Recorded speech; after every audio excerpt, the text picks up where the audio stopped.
بارها دیده شده، شنیده شده که پدر اصرار دارد باید پسرها دخترهای 15 16 14 ساله نماز بخوانند. مادر بی سواد ناآگاه غافل قیافه میگیرد، فوراً میگوید آخه بچه من حالا هنوز بچه است چی نماز میخونه؟ این همه دنیا همه بی نمازن، وقتی بزرگ شد خودش نماز میخونه، حالا چه کار بچه‌م داری از حالا میخوای وادار به مسجدش کنی؟ طبیعی است که چنین فرزندی حرف مادر برایش ملاک و مدرک است.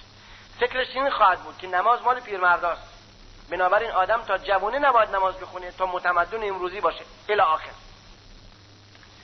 مهمترین عامل بی‌تقوایی بسیاری از خانواده‌ها جهل و ناآگاهی مادر است و اگر این مشکل در جامعه اسلامی حل می‌شد که همون سواد و همون تقوایی که مرد دارد، همون سواد و آگاهی زن خانه مادر خانه داشت، 90% مشکل